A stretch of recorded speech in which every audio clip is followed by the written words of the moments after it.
இன்று எனது அதிகாரம் செய்நன்றி அறிதல். மனிதன் தான் பின்பற்ற வேண்டிய அறநெறிகளை அதிகாரங்களாக தொகுத்துள்ளார் வள்ளுவர். அதில் அறத்தின் உச்சமாக அவர் கருதியது இந்த செய்நன்றி அறிதலையே. நன்றி உணர்வு என்பதுதான் இம்மைக்கும் மறுமைக்குமான ஒரு பாலம் மற்றும் அது ஒரு மாண்புமிகு பண்பு. இந்த நன்றி உணர்வே மனிதனை மனிதனாக அடையாளப்படுத்துகிறது. அதுவே மனிதனையும் இந்த மண்ணில் அடையாளப்படுத்துவதோடு நில்லாமல் மண்ணில் விழுந்த விதையை விட நன்றி என்ற ஒரு சொல் மனிதனின் மனதில் மிக வேகமாக வளரக்கூடியதாக இருக்கிறது. இதெல்லாம் எனது சிந்தனை. ஐயன் வள்ளுவர் செய்நன்றி அறிதலில் தன்னுடைய சிந்தனையை எவ்வாறு பதிய வைத்திருக்கிறார் என்று பார்ப்போமா? உதவியின் மதிப்பீடை பற்றி வள்ளுவர் என்ன சொல்லுகிறார்? உதவியின் மதிப்பு என்பது அதன் அளவை பொறுத்தது அல்ல.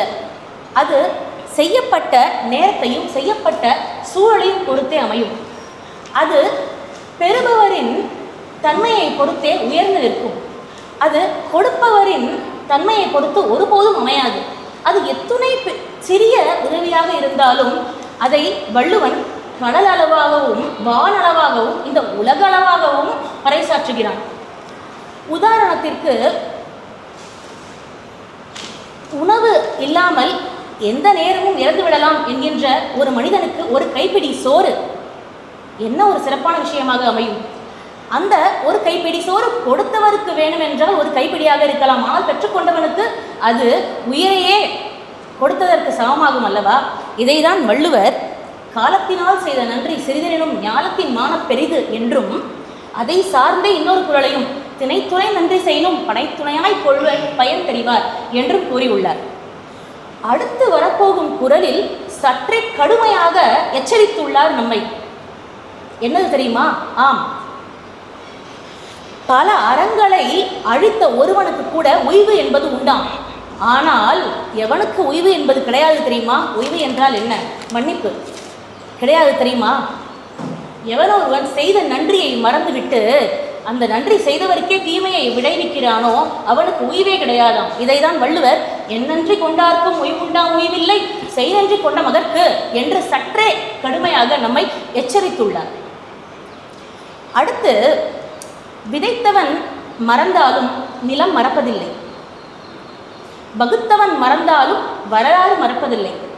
இப்படி மறக்கக்கூடாது என்பதற்காக இருவரது நட்பை வள்ளுவர் நமக்கு சொல்லுகிறார். இந்த இருவரது நட்பை நீ மறக்கவே கூடாது என்கிறார். முதலில் நாம் துன்பத்தில் துயரும் போதும் உழன்று கொண்டிருக்கும் போதும் நம்மளை கை தூக்கி விட்டவரை ஒருபோதும் மறக்கக்கூடாது. அடுத்து, மாசற்றார் கேண்மை. மாசற்றார் என்றால் குற்றமற்றவர், கேண்மை என்றால் நட்பு. அந்த மாசற்றவர் என்றால் யார்? குற்றமற்றவர் என்றால் யார்?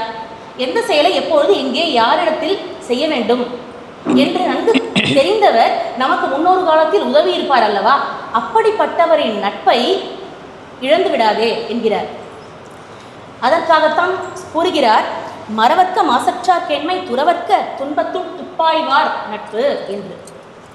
அடுத்து, மறக்கக்கூடாது என்றவர் சிலவற்றை மறந்துவிடேன் என்றும் கூறுகிறார். அதாவது மனித மனமானது தமக்கு இழைக்கப்பட்ட சில அநியாயங்களையும் தீமைகளையும் சுமந்து கொண்டேதான் செல்லுகிறது. ஆனால் தனக்கு நிகழ்த்தப்பட்ட தனக்கு வந்த நன்மைகளை எளிதில் மறந்து விடுகிறது.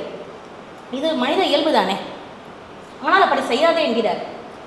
நன்றி மறப்பது நன்றன்று, நன்றல்லது அன்றே மறப்பது நன்று என்று என்கிறார்.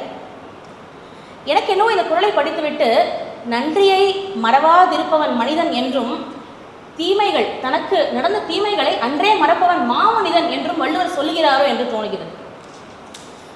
அடுத்து, மறக்க வேண்டிய மறக்கக்கூடாத வள்ளுவரின் பட்டியல் சற்றே நீள்கிறது. கொலை செய்ய துணிந்தவனை கூட தலை குனிய செய்யும் ஒரு ஆயுதம் உண்டு என்றால் அவன் என்றோ செய்த நன்மையை அவனுக்கு எடுத்து உரைப்பதே ஆகும். மறதி ஒரு நோய்தான். ஆனால் பிறர் செய்த தவறுகளையும் தீமைகளையும் மறப்பது நமக்கே ஒரு மகுடமாகப்படுகிறது. இதைதான் வள்ளுவர் கொன்றென்ன இன்னா செய்யணும் அவர் செய்த ஒன்று நன்று உள்ள கெடும் என்கிறார் ஆழமாக. ஆகவே நண்பர்களே, தோழிகளே, ஏறி வந்த ஏணியை மறக்கக்கூடாது. அது மரபும் அல்ல, அறமும் இல்லை. அதுபோல செய் நன்றி தர்மம் என்பதையும் செஞ்சோற்று கடன் தீர்த்த கர்ணன் அந்த கடவுளையே கடைசியில் கையேந்த வைத்தான் என்பதையும் இங்கு நான் வலியுறுத்த விரும்புகிறேன். அடுத்து, இந்த வாய்ப்பை ஏற்படுத்தி கொடுத்தவருக்கு மிகவும் நன்றியை தெரிவித்துக் கொண்டு, ஐயன் வள்ளுவனுக்கும் நன்றி சொல்லவில்லை என்றால் இந்த இடத்தில் அது தவறாக போய்விடும். ஆகவே நன்றியை நமிந்துவிட்டு வாய்ப்புக்கு நன்றி, வணக்கம். அருமை, மிகவும் அருமையாக. திணையளவு உதவி செஞ்சால் அதை பனையளவு நினைக்கணும். 100 தப்பு செஞ்சிருக்கலாம், ஆனால் ஒரு சரி ஒருத்தருக்கு செய்திருந்தால் அதை மிக உயர்வாக பார்க்க வேண்டும். செய் நன்றி அறிதல் என்பது ஒரு கருவி போல, அது ஒரு அறம் போல கொள்ள வேண்டும் என்பதை மிக அழகாக அவர் கையில் இருந்த அதிகாரத்தை வைத்து விளக்கினார். அவரை தொடர்ந்து திருமதி விஜயா கென்னடி அவர்களை அவருடைய கையில் என்ன அதிகாரம் வருகிறது என்பதை பார்க்கலாம். என் கையில் என் அதிகாரம், இந்த தலைப்பில் திருமதி விஜயா கென்னடி அவர்களின் கையில் என்ன அதிகாரம்?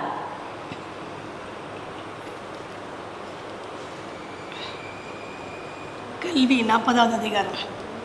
கல்வி, சிறப்பு, உரையாடுங்கள்.